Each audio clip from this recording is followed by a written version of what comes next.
पाकिस्तान का नक्शा बदल जाएगा? ये सवाल तब सुलगने लगे हैं जब अफगानिस्तान में पाकिस्तान की एयर स्ट्राइक के बाद तालिबान आउट ऑफ कंट्रोल हो गया है। तालिबान ने पाकिस्तान सेना के खिलाफ एक नई जंग छेड़ दी है और बड़ी जंग छेड़ दी है। इस वक्त पाकिस्तान और अफगानिस्तान की सीमा डूरंड लाइन पर पाकिस्तानी फौज और तालिबानी जंगबाजों के बीच जबरदस्त जंग छिड़ी है। इस बीच में तालिबान के लड़ाके भारी पड़ रहे हैं। तालिबान ने पाकिस्तान की कई सैन्य चौकियों पर कब्जा कर लिया, पाकिस्तान के कई सैनिकों को मार गिराया और पाकिस्तानी आर्मी चीफ के लिए मुश्किलें सिर्फ इतनी ही नहीं है, बल्कि जिस वक्त तालिबान पाकिस्तान के अंदर घुसकर मुनीर की सेना के पोस्ट पर धावा बोल रहा है, उसी वक्त बलूच के लड़ाके भी पाकिस्तानी सेना के खिलाफ मोर्चा खोल रहे हैं। बलूच लड़ाकों ने बलूचिस्तान के ग्वारकोप में आईईडी धमाका कर पाकिस्तान के 5 सैनिकों को मार दिया। ऐसे में सवाल है कि पाकिस्तान के खिलाफ जो 2 मोर्चे खुले हैं, उनका परिणाम क्या होगा? क्या पाकिस्तान खंड खंड हो जाएगा? आज इसी मुद्दे पर हम चर्चा करेंगे। कई खास मेहमान मेरे साथ जुड़ेंगे, लेकिन उसके पहले हमने एक रिपोर्ट तैयार की है। इस रिपोर्ट को देखिए।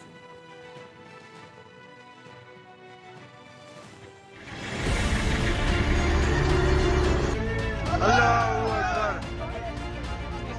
जिंदाबाद जिंदाबाद।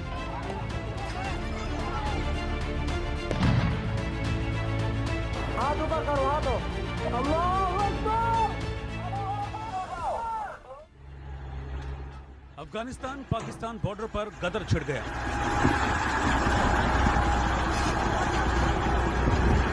आम खालिक रानो वाले पाकिस्तान की सैन्य चौकी पर तालिबान ने धावा बोल दिया। आम खालिक वीडियो कैमरा वाले, आम खालिक मरा वाले तालिबान ने पाकिस्तान के खिलाफ बारूदी जंग का ऐलान कर दिया। पाकिस्तान के सैन्य ठिकानों पर ताबड़तोड़ हमला शुरू हो गया।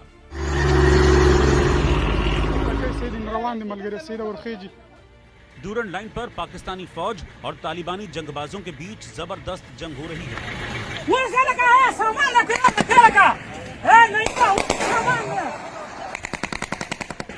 तालिबान के लड़ाके न सिर्फ पाकिस्तानी सेना को टारगेट कर रहे हैं, बल्कि पाकिस्तान के अंदर दाखिल भी हो चुके हैं। तालिबान के लड़ाकों ने पाकिस्तान के मिलिट्री बेस पर कब्जा कर लिया है। ये तस्वीरें खैबर पख्तूनख्वा के बाजौर जिले के सालारजा इलाके में एक पाकिस्तानी सैन्य अड्डे की हैं, जहां तालिबान के लड़ाके कब्जे के बाद जश्न मनाते दिखाई दे रहे हैं। अल्लाहू अकबर, जिंदाबाद जिंदाबाद।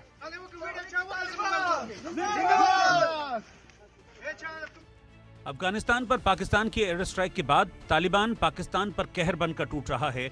जिसे पाकिस्तान ने पाला पोसा, अब वो ही उसे भस्म कर रहा है। तालिबान ने दक्षिण वजीरिस्तान में पाकिस्तानी सेना के एक पोस्ट को तबाह कर दिया। तालिबान के हमले में 3 पाकिस्तानी सैनिक मारे गए। पाकिस्तानी सेना की 17 चौकियों पर तालिबान ने कब्जा कर लिया।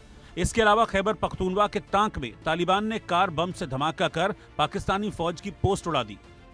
पाकिस्तान उस सांप के जहर का शिकार बन रहा है जिसे उसने पाला पोसा और काटना सिखाया। तालिबान ने पाकिस्तान की नाक में ही दम कर दिया है और पाकिस्तान के हुक्मरानों की धड़कनें तब और बढ़ गईं जब बलूचिस्तान में पाकिस्तानी सेना के खिलाफ बलूचिस्तान लिबरेशन फ्रंट ने भी मोर्चा खोल दिया।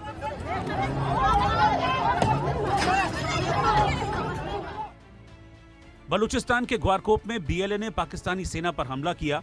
इस हमले में 5 पाकिस्तानी जवानों की मौत हो गई, जबकि कई गंभीर रूप से घायल हो गए। इसके अलावा तांप इलाके में बीएलए ने पाकिस्तानी सेना को टारगेट कर धमाका किया।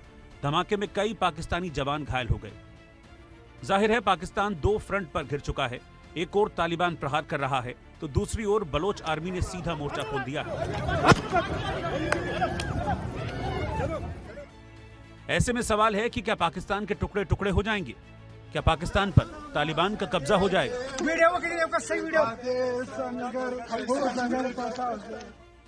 Bureau report, India news.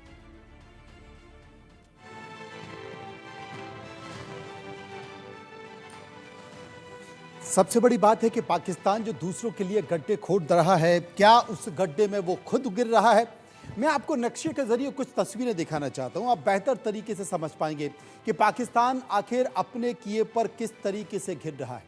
ये नक्शा देखिए, ये नक्शा आपको दिखाई दे रहा है और इस नक्शे के तौर पर पाकिस्तान, देखिए पाकिस्तान यहाँ पर है, यहाँ बलूचिस्तान है और ये अफगानिस्तान है और ये डूरंट लाइन है। अब जो सबसे बड़ी बात है, जो गौर करने वाली बात है कि पाकिस्तान आखिर कहाँ कहाँ घिर रहा है। पाकिस्तान बलूचिस्तान में यहाँ पर घिर रहा है, यहाँ पर बलूच BLA लगातार पाकिस्तान को निशाना बना रही हैं, पाकिस्तान सैनिकों को निशाना बना जा रहा है। IED के जरिए ब्लास्ट किया गया जिसमें पाकिस्तान के 5 जवान मारे गए। इसके साथ साथ खैबर पख्तूनख्वा, यहां पर मैं आपको लिए चलता हूं। यहां पर जब आप गौर से देखेंगे तो यहां पर भी अफगानिस्तान में तालिबान लगातार हमले कर रहा है और पाकिस्तान की चौकियों को ध्वस्त कर रहा है। पाकिस्तान की चौकियों को सिर्फ ध्वस्त ही नहीं कर रहा बल्कि पाकिस्तान की चौकियों पर वो कब्जा कर रहा है और कब्जा करके जश्न मना रहा है। आपको याद होगा ये वो जगह है जहां पर पाकिस्तान ने एयर स्ट्राइक की थी। यही वो जगह जहां पर पाकिस्तान ने एयर स्ट्राइक की थी और एयर स्ट्राइक करने के बाद पाकिस्तान ने यह कहा था, पक्तिका, जहां पर पाकिस्तान ने यह कहा था कि वहां पर आतंकवादियों के कैंप हैं, हमने उन ठिकानों को निशाना बनाया। जबकि तालिबान ने इस बात को लेकर नाराजगी बनाई थी, कहा गया था कि वहां पर महिलाएं और बच्चे मारे गए। करीब 1200 लोगों के मारे जाने की खबर थी। लेकिन यहां तो हमला कर दिया, लेकिन तालिबान ने उस वक्त चेतावनी दी थी पाकिस्तान को और कहा था कि हम छोड़ेंगे नहीं। तो तालिबान ने अब साफ तौर पर संकेत दिया है। खैबर पख्तूनख्वा जहां पर कि वो लगातार उनकी सीमाओं पर हमला कर रहा है और इधर बलूचिस्तान में भी पाकिस्तान घिर गया है, यानी कि 2 तरफ से पाकिस्तान घिर गया है। वो कभी आतंकवाद और आतंकवादियों के साथ बहुत गलवैयां करता था, लेकिन अब वो पाले हुए लोग उसी को खत्म कर रहे हैं, पाकिस्तान को निशाना बनाने की कोशिश कर रहे हैं। इन तमाम चीजों के साथ साथ कुछ सवाल हैं जो रह रहकर देश में होते हैं। उन सवालों के इर्द गिर्द आज की चर्चा करें। पहला सवाल कि तालिबान के आगे क्या पाकिस्तान ने सरेंडर कर दिया? दूसरा सवाल, क्या पाकिस्तान के टुकड़े टुकड़े हो जाएंगे, जैसे कि मैंने आपको मैप में बताया किस तरीके से पाकिस्तान घिर रहा है? और तीसरा सवाल कि बलूचों पर अत्याचार मुनीर को, जो कि उनके सेना के चीफ हैं, क्या महंगा पड़ गया है? और एक और सवाल कि बगावत की आग पाकिस्तान को क्या वाकई जला देगी? 2 जगह से पाकिस्तान घिर रहा है। चर्चा करेंगे, समझने की कोशिश करेंगे। डॉक्टर इरशाद अहमद खान, नेता PMLN, major general retired Sudhakar ji मेरे साथ होंगे, जो कि डिफेंस एक्सपर्ट हैं। संजीव श्रीवास्तव, विदेशी मामलों के जानकार, मेरे साथ होंगे और हिमांशु भट्ट मेरे साथ होंगे। सबसे पहले मैं चर्चा करूंगा संजीव श्रीवास्तव साहब से। संजीव साहब, पाकिस्तान अपने ही बने जाल में धीरे धीरे फंसता जा रहा है, क्योंकि एक तरफ तो चीन के साथ पाकिस्तान की दोस्ती और शायद उसे ये लग रहा था कि मैं चीन को साथ ले लूंगा तो भारत को परेशान कर सकता हूं, भारत को नुकसान पहुंचा सकता हूं और एक बड़ा मजबूत देश मेरे साथ खड़ा हो जाएगा, लेकिन वो चीन के इरादों को भाप नहीं पाया। क्या हम समझें कि CPEC में पाकिस्तान की चाइना के साथ दोस्ती और वहां पर जो घट रहा है चीन पाकिस्तान इकोनॉमिक कॉरिडोर, वहां पर जो घट रहा है, क्या महंगी पड़ रही है पाकिस्तान को ये दोस्ती? जी जी बिल्कुल मनोज जी, ये जो चाइना और पाकिस्तान के बीच में ये जो संबंध है, जिसमें कि जाहिर है कि चाइना का जो रुख है वो पाकिस्तान के प्रति एक्सप्लॉयटेटिव है, शोषणकारी है, कॉलोनियल है। और ये जो CPEC जो कि चाइना के बेल्ट एंड रोड इनिशिएटिव जैसे एक औपनिवेशिक प्लान का अंग है, उसके माध्यम से चाइना पाकिस्तान के ऊपर अपनी जो पकड़ है, जो अपना एक तरीके का उसका भविष्य में कब्जा करने का उसका जो मंसूबा है, उसको वो पूरा करता जा रहा है। पाकिस्तान चाइना की जो मकड़ जाल में फंसता हुआ पूरी तरह से नजर आता है। और ये जो चाइना और पाकिस्तान के जो हुक्मरान जब समय समय पर मिलते हैं तो अपनी दोस्ती को higher than mountain, deeper than ocean, sweeter than honey इत्यादि इत्यादि जुमले इस्तेमाल करते हैं। लेकिन इसकी कड़वी और वास्तविक सच्चाई ये है कि ये जो रिलेशनशिप है एक कॉलोनियल जो माइंडसेट रखने वाले राष्ट्र का एक ऐसे राष्ट्र के प्रति है जिसको वो अपनी कॉलोनी के रूप में विकसित करना चाहता है। तो ये पाकिस्तान और चाइना की कड़वी सच्चाई है। और पाकिस्तान के हुक्मरान और विशेष रूप से जो पाकिस्तान के जो रियल रूलर्स हैं, जो पाकिस्तान की आर्मी और ISI है, वो अपने वेस्टेड इंटरेस्ट को सिद्ध करने के लिए उसने अपने देश को गिरवी रखने का ही कार्य किया है। जी। इसका एक बड़ा खामियाजा पाकिस्तान को आने वाले समय में भुगतना पड़ेगा।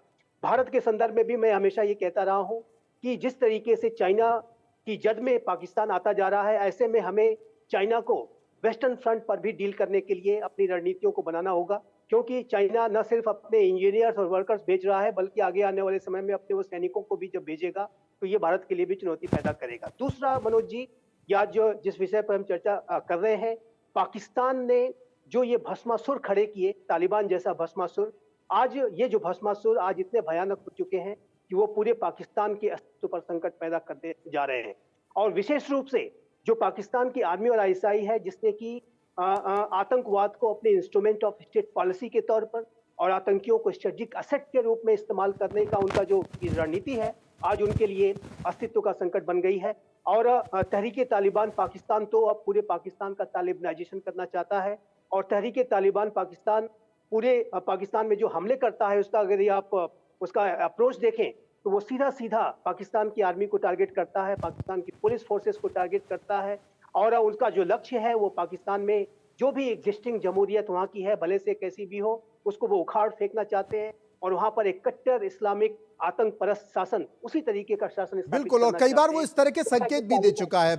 डिफेंस एक्सपर्ट सुधाकर जी के पास चलूंगा। एक तरफ तो तालिबान पाकिस्तान के लिए बड़ी मुसीबत बना हुआ, वहीं बलूचिस्तान में भी हालात लगातार ऐसे हैं, लगातार वो इस तरह के संकेत दे रहा है। और अगर देखा जाए 2020 के बाद हिंसा बढ़ी, फिर उसके बाद 2023 2024 में भी अगर देखा जाए तो करीब 1240 मौतें वहां पर हुई हैं। 2023 में 1500 से ज्यादा मौतें वहां पर हुई हैं।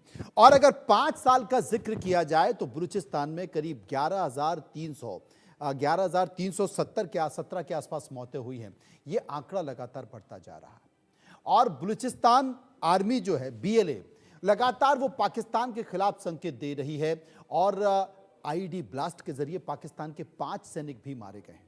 आप कल्पना कीजिए। तो ये जो स्थिति है पाकिस्तान को लेकर, एक तरफ तालिबान पाकिस्तान को घेर रहा है और पाकिस्तान की चौकियों पर कब्जा कर रहा है, वहां पर उनके सैनिक मार रहा है। 2 दिन में करीब 23-24 लोगों के मारे जाने की खबर आ रही है, और जश्न मना रहा है। और यही हालत बलूचिस्तान में है। यानी कि जिस तरीके से वो भारत की सीमाओं पर गदर मचा रहा था, अब उसकी अपनी सीमाओं पर गदर मच रहा है। तो क्या माना जाए, पाकिस्तान के कितने टुकड़े होने वाले? मनोज, सबसे पहले नमस्कार जी, और आपको धन्यवाद देता हूं, आपके शो के लिए मेरे को इनवाइट किया है। हमारे व्यूअर्स को भी शुभकामनाएं, और मेरे जो एस्टीम्ड और डिस्टिंग्विश्ड पैनलिस्ट को पैनलिस्ट हैं श्रीवास्तव साहब, उनको भी बधाई हो। जहां तक आपकी सवाल है, ये हम एक विषय पर चर्चा कर रहे हैं। 21st सेंचुरी में 2 पड़ोस राज्य हैं, भारत और पाकिस्तान। दोनों के बीच में एक कंटिग्यूअस बॉर्डर है, ज्योग्राफिक बॉर्डर। दोनों के बीच में कोई सारे लड़ाइयाँ हो चुके हैं, कोई 3 कहता है, कोई 4। मेरे विचार में हर किस्म का जो मुठभेड़ होता है उसको एक लड़ाई मान के चलिए, तो उसकी गिनना भी, कल्पना करना बड़ा मुश्किल है। तो ऐसा परिस्थिति में आप देखेंगे कि जब से पाकिस्तान का जन्म हुआ, ये एक्चुअली मैं कहता हूँ टाइम टू टाइम, ये जेनेटिक डिसऑर्डर के फाउंडेशन के ऊपर ये आधारित पे ये जन्म हुआ था। क्योंकि उसके जो फाउंडिंग फादर्स थे, जिनके दिमाग में कोई एक विजन था, वो ज्यादा देर तक जीवित नहीं रहे। 1-2 साल के अंदर उनकी मृत्यु हो गई थी। जिन्ना की बात करिए या लियाकत अली खान की। उसके बाद जो पॉलिटिकल विजनरी लीडर है, कोई ना रहने के कारण पाकिस्तान का जो परवरिश है, ये मिलिट्री शासन, और मिलिट्री शासन को आज के दिन में एक डेमी गॉड की तरह सोचते हैं पाकिस्तान के नागरिक, जो कि अभी करप्ट हो चुका है।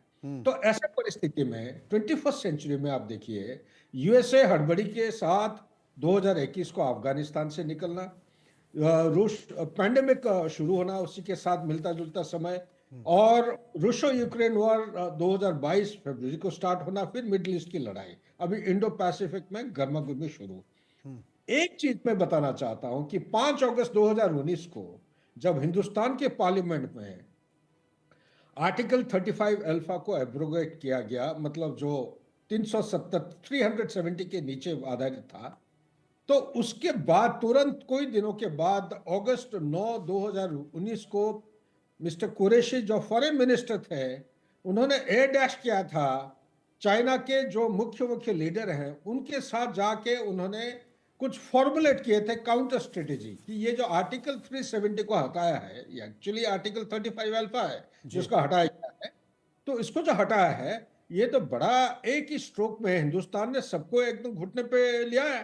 तो चाइना और पाकिस्तान मिलजुल के कुछ उन्होंने प्लान बना रखे हैं। ये जो भी कुछ हो रहा है, एरियल अटैक या काउंटर की काउंटर अटैक, ये it is happening at the behest of China. China pressure डाल रहा है पाकिस्तान के ऊपर कि मेरे जो चाइनीज के जो इंजीनियर्स हैं, जो वर्कर्स हैं, ये बहुत सारे इनकी कैजुअलिटी हो रहे हैं, फेटेलिटीज हो रहे हैं। यही 2024 में देखिए 855 से ज्यादा, ये 1566 से ज्यादा ये एनकाउंटर हो चुके हैं।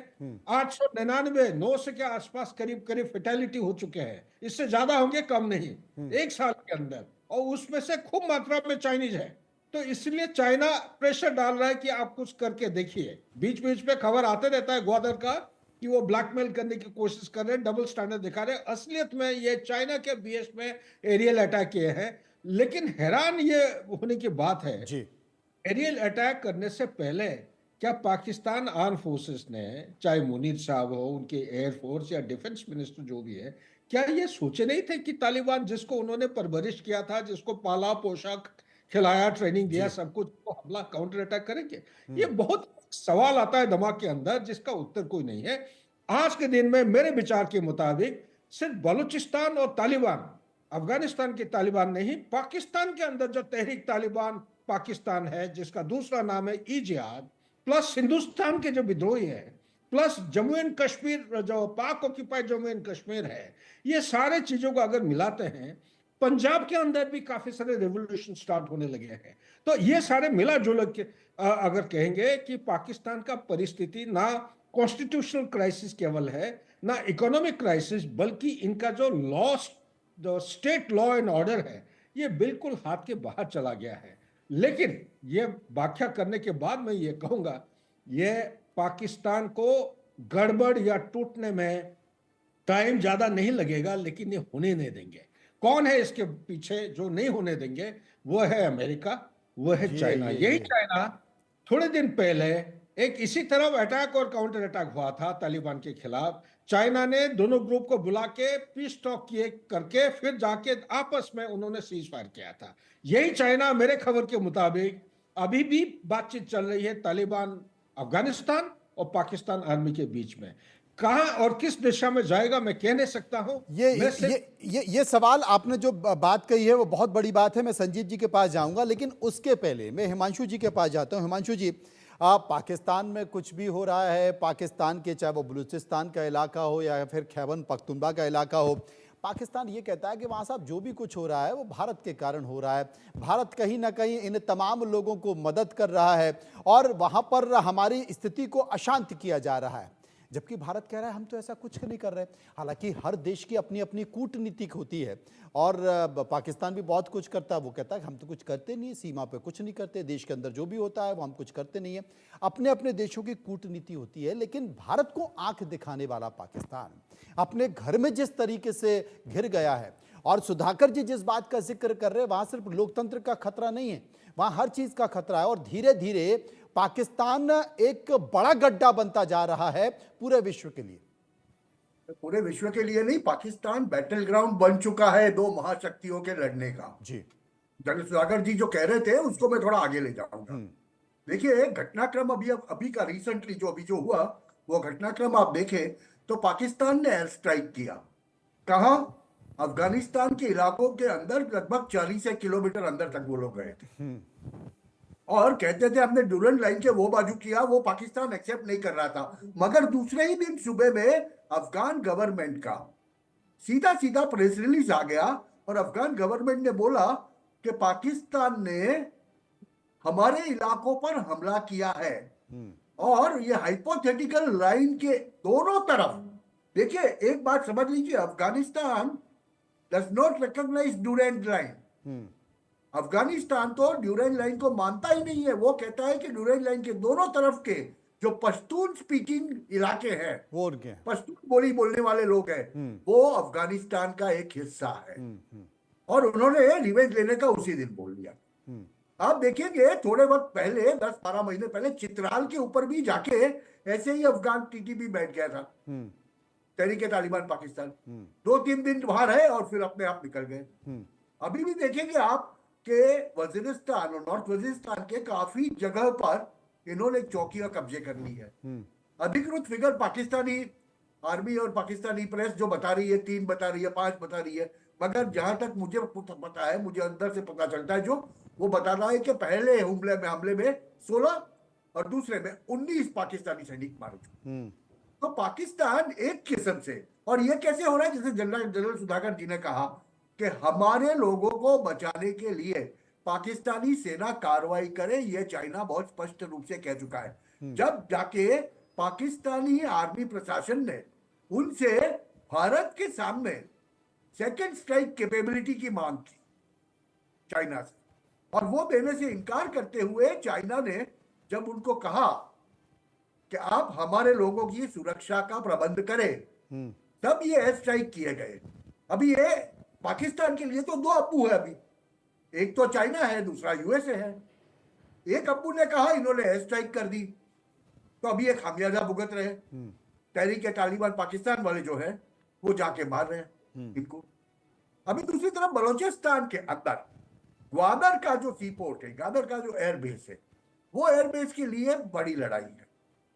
अमेरिका भी चाहता है वहां पर कि अपना एक एयरबेस बने, मगर बलूचिस्तान का सबसे बड़ा प्रश्न क्या है कि बलूचिस्तान का एरिया पाकिस्तान के 44% है, मगर उनका पॉपुलेशन जो है वो खाली 4% है। बलूचिस्तान के अंदर भी बहुत काफी पश्तून और पठान लोग हैं। तो आप देखोगे कि कहीं ना कहीं टीटीपी और बलूचिस्तान BLA के सांठगांठ से ऑपरेशंस होते हैं पाकिस्तान में, और मुझे तो दिखता है कहीं ना कहीं अगले 2 सालों के अंदर, क्योंकि महाशक्तियां एक साथ में 3-4 क्षेत्र नहीं खोलती।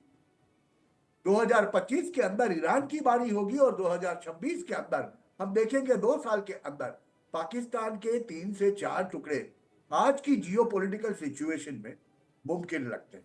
ये बड़ा सवाल है कि वाकई पाकिस्तान के 3 से 4 टुकड़े हो जाएंगे, लेकिन पाकिस्तान मानने को तैयार नहीं है। हमारे साथ संजीव जी बने हुए। संजीव जी, सुधाकर जी जिस बात का जिक्र कर रहे थे कि कहीं ना कहीं इन सब के पीछे अमेरिका है, और आप देखिए कि चाइना भी खेल खेल रहा है, वो उधर के तालिबान के साथ भी गेम खेल रहा है और इधर के तालिबान के साथ गेम खेल रहा है। पहले भी वो लगातार इन दोनों के तनाव खत्म करने को लेकर बैठक कर चुका, दोनों को एक साथ बैठा चुका है। तो कुल मिलाकर पाकिस्तान को क्या ये समझ नहीं आता? वो भारत के खिलाफ चाइना को तमाम संसाधन दे रहा है, वो मदद कर रहा है, वो भारत के इलाकों में तनाव बढ़ाने की कोशिश कर रहा है, लेकिन शायद ये भूल गया है कि ड्रैगन सबसे पहले तो पाकिस्तान को ही निकलेगा। देखिए मनोज जी, जैसा कि जनरल साहब ने कहा, मैं बिल्कुल उनसे सहमत हूं कि जो पाकिस्तान के अंदर जो महाशक्तियां हैं वो अपने पॉलिटिकल जियो स्ट्रेटजी जो गेम्स है उसको खेलती हैं, और पाकिस्तान की टेरिटरी का जो पूरा एक्सप्लॉयटेशन, चाहे वो यूनाइटेड स्टेट्स ऑफ अमेरिका हो, चाहे वो चाइना हो, वो लगातार करते रहे हैं। और पाकिस्तान के जो हुक्मरान है, जो वहाँ के रियल रूलर्स, में विशेष रूप से उनकी बात करूंगा, जो कि पाकिस्तान को वास्तविक रूप से वहां पर उनका कंट्रोल है, पाकिस्तान की आर्मी और ISI, ये अपने वेस्टेड इंटरेस्ट को, अपने स्वयं के हितों को अपने राष्ट्र के हितों से ऊपर रखते हैं, और अपने वेस्टेड इंटरेस्ट को पूरा करने के लिए अपने ऐशो आराम का जो जीवन है, बड़े बड़े बंगलों में रहना, बच्चों को विदेशों में पढ़ाना और विदेशों में भी बड़ी प्रॉपर्टीज को रखना, चाहे वो लंदन हो, चाहे वो दुबई हो, चाहे वो यूनाइटेड स्टेट्स ऑफ अमेरिका हो, और अपने हितों पर कोई आंच नहीं आनी चाहिए।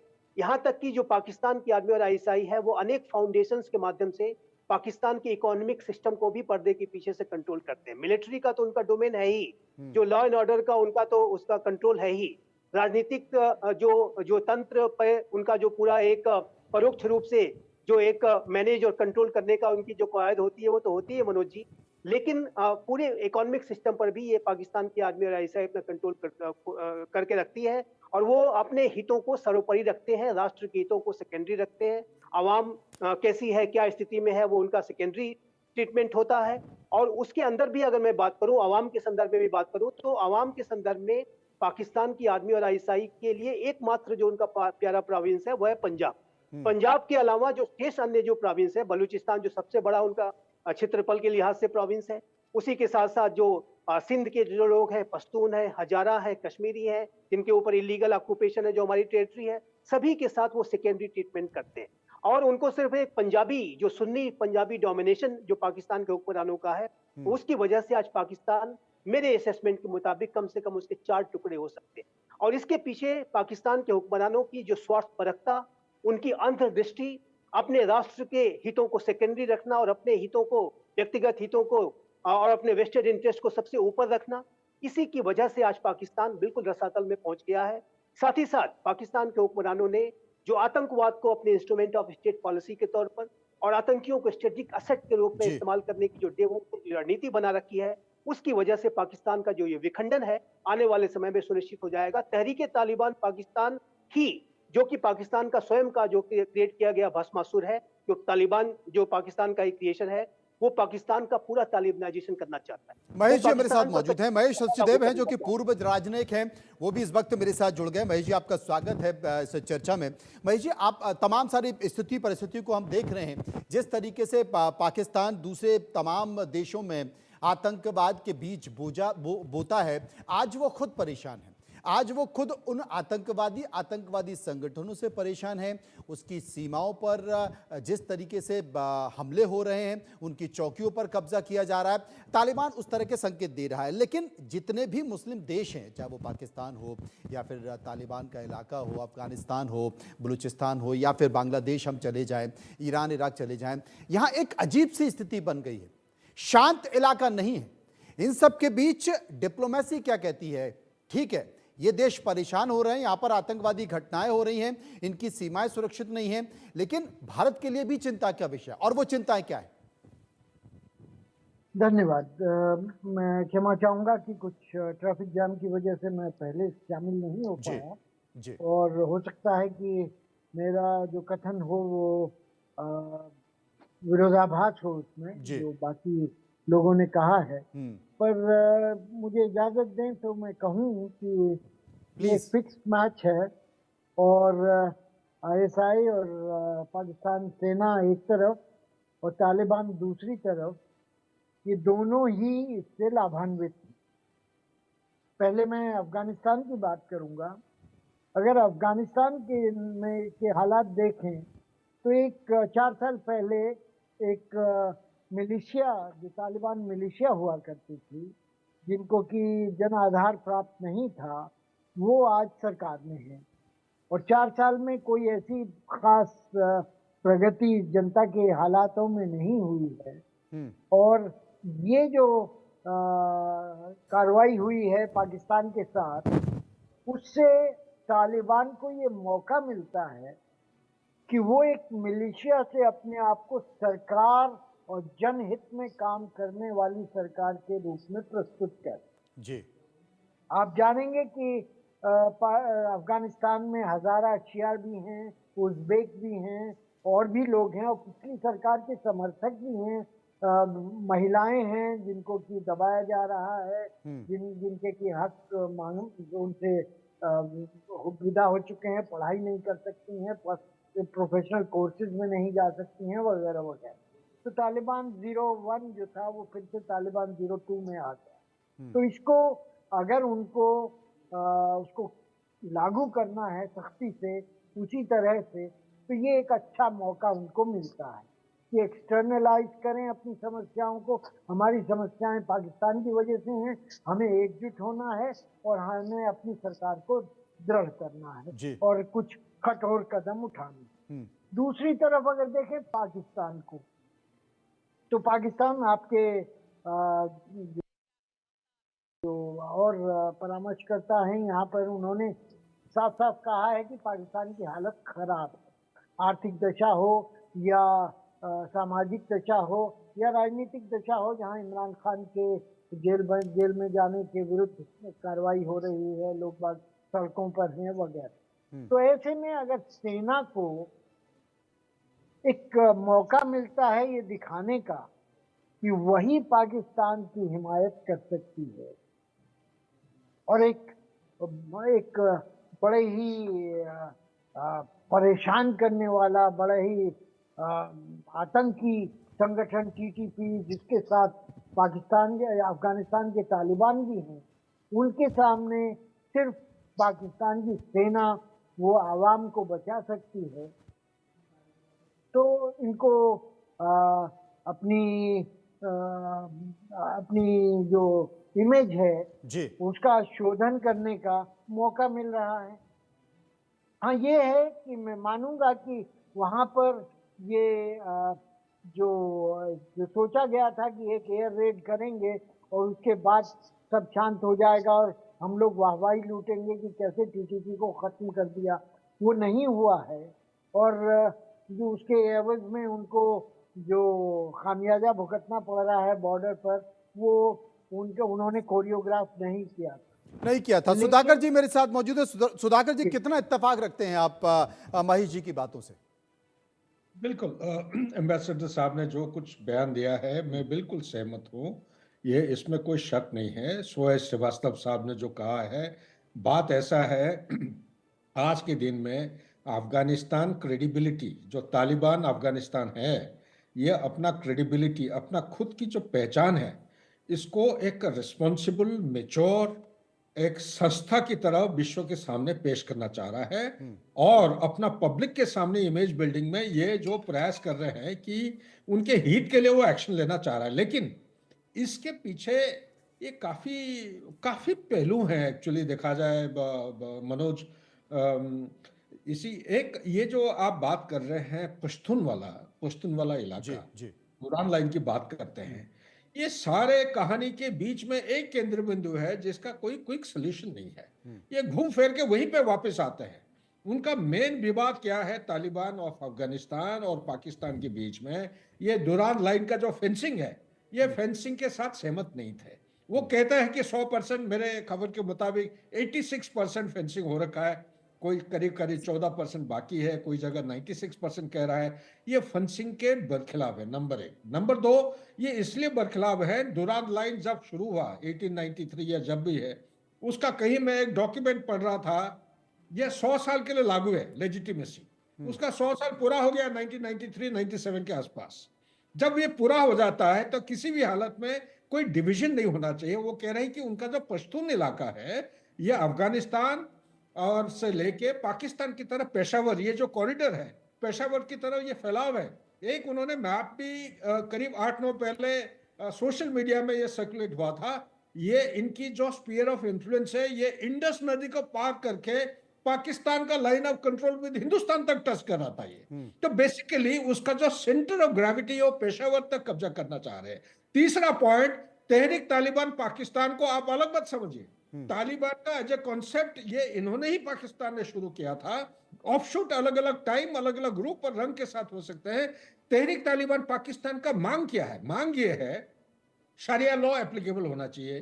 नंबर 2, गवर्नमेंट मशीनरी को वो नाकारा करना चाहते हैं। उनका पैरेलल गवर्नमेंट शुरू हो गया है खैबर पख्तूनख्वा में। आज के दिन में जब हम चर्चा कर रहे हैं, तहरीक तालिबान पाकिस्तान का ऑलरेडी ये है। और तीसरा चीज, एक जो गवर्नमेंट मशीनरी और इसके अलावा वो कह रहे हैं कि उनका जो पहुंच है कंप्लीट पश्तूस्तान को वो एस्टेब्लिश करना चाह रहे हैं। लेकिन ये सरकार मानने के लिए तैयार नहीं है। तो तैयार नहीं है, क्या हो रहा है फिर? आज के दिन में जो पाकिस्तान आर्मी है उसके अंदर इतना भेदभाव है, डिफरेंस ऑफ ओपिनियन है, देयर इज अ डिविजन। कितना 65 to 75% जो कर्नल रैंक के नीचे वाले हैं उनका विचार और नजरिया वो अलग तरीके से देखते हैं। और जो ऊपर वाले हैं करीब करीब ब्रिगेडियर रैंक के नवाब, जो आप 25-20% जितना बाकी रहते हैं, उनका नजरिया अलग है। यानी कि एक आईएसआई के झुकाव है और दूसरा जो है वो झुकाव किसके तरफ? इमरान खान की तरफ है। तो ये जो पॉपुलैरिटी धीरे धीरे इमरान खान की तरफ बढ़ती जा रही है, मतलब ये पॉलिटिसाइज हो रखा है, प्रोफेशनलिज्म नहीं है। सोशल मीडिया में आप पिछले 3 दिन से देख रहे होंगे पाकिस्तान सोल्जर हाथ ऊपर करके सरेंडर कर रहे हैं नॉन स्टेट एक्टर के सामने। Senior officer, brigadier rank, major general, ये सब सरेंडर करते जा रहे हैं एक टेररिस्ट ऑर्गेनाइजेशन के सामने। इससे ज्यादा शर्मिंदा वाली, इससे ज्यादा शर्मनाक कुछ नहीं हो सकता। आपने ठीक कहा कि वहां की जो डिफेंस है, वहां की जो सेना, उसमें भी डिवीजन दिखाई दे रहा है। 5 तस्वीरें हम अपने दर्शकों को लगातार दिखा रहे हैं और ये 5 तस्वीरें बहुत कुछ बयां करती हैं पाकिस्तान के लिए कि किस तरीके से पाकिस्तान अपनी ही सीमाओं में घिर रहा है, वो बलूच में घिर रहा है, वो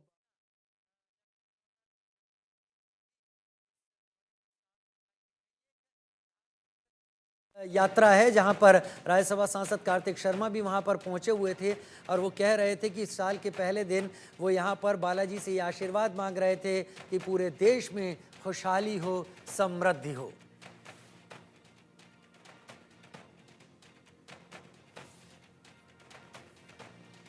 और एक बार फिर लौटते हैं पाकिस्तान तालिबान पर, जहां पर एक बार फिर से तालिबान ने महिलाओं के लिए एक अजीबोगरीब फरमान जारी कर दिया है। इस बार तालिबान ने अपने फरमान में कहा है कि घरों में खिड़कियां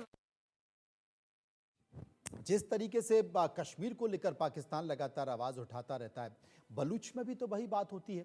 बलूच के लोग भी तो वही बात कर रहे हैं। बलूचिस्तान के लोग कह रहे हैं कि आप यहाँ के प्राकृतिक संपदा का इस्तेमाल करते हैं, उसका दोहन करते हैं और सारी संपत्ति को आप पाकिस्तान ले जाते हैं और वो जो पैसा उसका इस्तेमाल आप बलूचिस्तान में नहीं करते हैं। आप यहाँ का शोषण कर रहे हैं, आप प्राकृतिक संपदा का शोषण कर रहे हैं, आप यहाँ के मानव अधिकारों का उल्लंघन कर रहे हैं, आप यहाँ पर लोगों पर अत्याचार कर रहे हैं, आप यहाँ पर लोगों को शूट कर रहे हैं। आपको दिखाई नहीं देता है, उसको सिर्फ कश्मीर दिखाई देता है, बलूचिस्तान दिखाई नहीं देता। नहीं, ये बात तो देखिए, मैंने बताया ना पहले ही कि बलूचिस्तान 44% है पाकिस्तान का कुल हिस्सा, मगर आज बलोचों की बस्ती वहां पर पॉपुलेशन इज जस्ट 4%। तो उनके लिए गोरिल्ला वॉरफेयर के अलावा और कोई रास्ता नहीं। और तो ये इनको कोई एक बड़ी शक्ति बाहर से आके इनको सपोर्ट करे और ऑटोनोमस रीजन बनाए, तभी जाके इनके प्रश्नों का हल होगा। ये कुदरती आपदा की कुदरती संपत्ति हो क्या, ये वो। मगर मैं ये बात कहना चाहूंगा, जो एम्बेसडर सर बता रहे थे ना, देखिए सर, एक बात बहुत सही है मनोज जी, कि दोनों तालिबान की बात करें अफगानिस्तान के या पाकिस्तान की बात करें, दोनों खड़े किए हैं किसने? पालन पोषण, लालन पालन किसने किया है? वक्त वक्त पे कुत्ते को जो खाना देते हैं वैसे टुकड़े किसने फेंके? दोहा एकॉर्ड हुआ तो अमेरिका रातों रात विड्रॉ करके चला गया। कितने हजार के हथियार छोड़ के गया था, और वो हथियार आजकल कौन यूज कर रहा है? तालिबान। स्टिंगर मिसाइल से हेलीकॉप्टर, पाकिस्तानी आर्मी का चॉपर भी वो लोग गिरा देते। ये क्या दर्शाता है? एक बाजू अब क्या अमेरिका इतना पागल था कि सब छोड़ छाड़ के चला गया? बाय डिफॉल्ट, बाय प्लान वो हथियार वहां छोड़े गए थे तालिबान के लिए।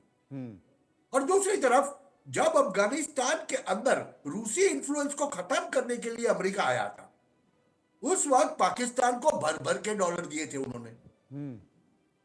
आम आदमी की भाषा में कहे तो आप थैले भर के डॉलर लाते थे, उनको कहते थे कि हमें आपका एयर स्पेस यूज करने दो, हम बम्बार्डिंग करेंगे अफगानों पर।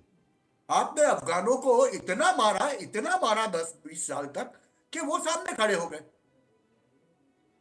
तो ये तो महाशक्तियां खेल खेलती है अपना, और वो खेलती रहेगी जब तक उनका। फिर हिलेरी क्लिंटन जब आके बोलती है, when you raise the snakes in your backyard they will come and bite you also. तो ये तो होगा। अभी जहां तक बात है, तकरीबन 57 से 60 हजार टीटीपी के कार्यकर या टीटीपी के योद्धा, जंगवीर, जो भी आप कहना है कह लो, आर देयर इन पाकिस्तान।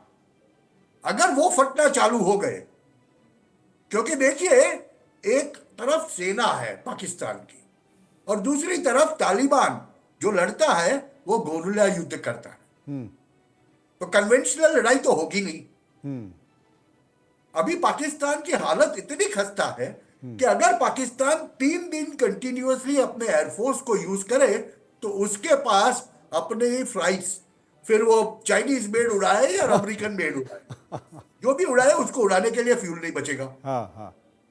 ऐसी स्थिति के अंदर इनके पास और कोई चारा नहीं है मगर ड्यूरल लाइन को भूल जाए। और जो अफगानी तालिबान कह रहे हैं ना, हम उसको नहीं मानते हैं, they call it hypothetical line. वो ड्यूरल लाइन के नाम का प्रयोग भी नहीं करते अपनी प्रेस विज्ञप्ति में। तो बात जब यहां तक आ जाती है, और इसके अलावा चूंकि संजीव जी मेरे साथ बने हुए हैं, संजीव साहब, जिस तरीके से गदर पाकिस्तान की सीमा में मचा हुआ है, पाकिस्तान कर रहा है, चाहे वो अफगानिस्तान का इलाका हो या फिर बलूच का इलाका हो, इन सब के बीच संकेत तो दिखाई दे रहे हैं। और अभी चौकियों पर हमला हुआ है, चौकियों पर कब्जा किया है, वहां पर सैनिक मारे जा रहे हैं, लेकिन तालिबान, पाकिस्तान की तरफ से जो एयर स्ट्राइक की गई थी उस पर तालिबान ने यह कहा था कि पाकिस्तान को भुगतना पड़ेगा। आपको वो स्कूल का हमला याद है जिसमें कई बच्चे मारे गए थे, आर्मी स्कूल में हमला किया था और ठोक कर तालिबान ने कहा था, टीटीपी ने उसकी जिम्मेदारी ली थी। ऐसे कई हमले, चाहे वो सेना पर हो, चाहे वो बच्चों के स्कूल पर हो। मुझे लगता है कि पाकिस्तान को अब भी सतर्क रहने की जरूरत है। ये तो एक छोटा सा ट्रेलर है, कोई बड़ा काम तालिबान कर सकता है वहां। निसंदेह निसंदेह। देखिए मनोज जी, जो तहरीके तालिबान पाकिस्तान नामक आतंकी संगठन हो या तालिबान की जो वर्तमान की अफगानिस्तान की सरकार हो, वो दोनों पाकिस्तान के लिए सबसे बड़ा संकट, एक अस्तित्व का संकट पैदा करने जा रहे हैं। और आपने बिल्कुल सही जिक्र किया कि 2014 में जो पेशावर का जो आर्मी स्कूल था उसके ऊपर जो हमला किया गया था, जिसमें आर्मी ऑफिसर के लगभग 132 बच्चे, जो निर्दोष मासूम बच्चे मारे गए थे, जाहिर है कि उसकी जिम्मेदारी तहरीक तालिबान पाकिस्तान ने ली थी। मलाला यूसुफजाई जैसी एक प्रगतिशील विचारों को रखने वाली महिला के ऊपर भी जो हमला था वो तहरीक तालिबान पाकिस्तान ने किया था। और इसी तरीके के बड़े जो आत्मघाती हमलों को तहरीक तालिबान पाकिस्तान पूरे पाकिस्तान में समय समय पर अंजाम देता रहा है। और ये जो तहरीक तालिबान पाकिस्तान है, जब तालिबान काबुल की सत्ता पर बैठ गया, और यहाँ पर जिक्र करना बेहद आवश्यक है कि जो पाकिस्तान के हुक्मरानों ने तालिबान को काबुल की सत्ता पर बिठाने में अपनी पूरी ताकत झोंक दी थी, अपने सैनिकों को भी और अपने आतंकियों को भी, जो उनके पाले हुए आतंकी, उनको काबुल और अफगानिस्तान के अन्य क्षेत्रों में भेजा ताकि वो अधिक से अधिक जो है जल्द से जल्द समय तक जो अमेरिका की फोर्सेस को हटा करके काबुल पर अपना कब्जा स्थापित करें। और वही देखिए मनोज जी, यही जो पाकिस्तान के हुक्मरान है, एक तरफ ये तालिबान को काबुल की सत्ता पर बैठाने में अपनी पूरी ताकत झोंक रहे थे। DGISI ने काबुल में बैठ करके पंजशीर के ऑपरेशन को सुपरवाइज किया था। और वहीं उसके पहले ये जो डूरन लाइन, जो एक जिसको कि अफगानिस्तान की किसी सरकार ने कभी मान्यता नहीं दी, वहां पर ये सीमा पर बाढ़ लगाने का भी काम कर रहे थे। तो ये जो उनके पाकिस्तानी हुक्मरानों का एक जो बेहद भ्रमित अंध जो दृष्टि है, जो उनका दोहरा चरित्र है, एक तरफ आप तालिबान को काबुल की सत्ता पर बैठाने के लिए अपनी पूरी ताकत भी लगा रहे हो और उसी से अपने आप को डिफेंड करने के लिए बाढ़ भी लगा रहे हो। तो ये जो पाकिस्तान के हुक्मरानों का एक जो भ्रमित जो चरित्र है, जो एक दोहरा चरित्र है, उसकी वजह से आज पाकिस्तान तहरीक तालिबान पाकिस्तान और तालिबान का खतरा फेस कर रहा है। और ये पाकिस्तान के हुक्मरान वास्तविक रूप से अगर देखें तो तहरीके जो तालिबान और तहरीके तालिबान खतरे के पीछे वो पश्तून आबादी, जो कि अफगानिस्तान में सेकंड नंबर पे है, पाकिस्तान में सबसे ज्यादा पश्तून है, उन आबादी को, उस पश्तून बड़ी आबादी को ये डिवाइड करके रखना चाहते हैं। और डिवाइड एंड रूल की नीति के तहत पाकिस्तान के हुक्मरान ये बाढ़ लगाने का काम कर रहे थे। लेकिन चाहे तालिबान हो, चाहे तहरीक तालिबान पाकिस्तान, वो कभी नहीं चाहता कि हमारी जो पश्तून आबादी है उसको कोई डिवाइड करके रखे। उनके बीच में आपस में कनेक्ट इतना गहरा है, सांस्कृतिक कनेक्ट इतना गहरा है, भाषा एक है, बोली एक है, कस्टम ट्रेडिशन सब कुछ एक है, और उसको आप बाढ़ लगा करके आप विभाजित करने की कोशिश करोगे तो वो स्वीकार नहीं करेगा। तालिबान उसको स्वीकार नहीं कर रहा है, ये बाढ़ लगाने का काम। तहरीक तालिबान पाकिस्तान तो उसकी जो मंशा है, वो जब काबुल की सत्ता पर तालिबान बैठ गया तो ये टीटीपी के जो आतंकी, जो अमेरिका ने अनेक जेलों में बंद कर रखे थे, वो सारे के सारे छूट करके पाकिस्तान बॉर्डर पे आना उन्होंने शुरू किया। और उसके बाद उन्होंने सीधा सीधा हमला करना शुरू कर दिया। और तालिबान के काबुल की सत्ता पर काबिज हो जाने के बाद तालिबान का जो सिस्टर ऑर्गेनाइजेशन तहरीक तालिबान पाकिस्तान आज इतना महत्वाकांक्षी हो चुका है कि वो पूरे पाकिस्तान पर शासन करना चाहता है, वो पूरे पाकिस्तान का तालिबानाइजेशन करना चाहता है। एक समय मनोज जी, पाकिस्तान के हुक्मरानों की मंशा हुआ करती थी कि वो अफगानिस्तान को अपने स्ट्रेटेजिक बैकयार्ड के तौर पर इस्तेमाल करेंगे, लेकिन आज का जो तालिबान है वो पाकिस्तान को अपना स्ट्रेटेजिक बैकयार्ड बनाना चाहता है। वो पूरे पाकिस्तान का तालिबानाइजेशन करके अपने जो तालिबानीकरण की उसकी जो सोच है उसको और अधिक विस्तार देना चाहता है। और इसी वजह से मैंने, और इसको करने की प्रक्रिया में वो पाकिस्तान के आम नागरिकों को अब वर्तमान समय की टैक्टिक्स के तहत सीधा सीधा टारगेट नहीं करते, बल्कि उनका सीधा जो निशाना होता है वो पाकिस्तान की आर्मी होती है, पाकिस्तान की पुलिस फोर्सेस होती है, और वो गोरिल्ला वॉर की तरफ एक संकेत देते हैं। मैं महेश जी के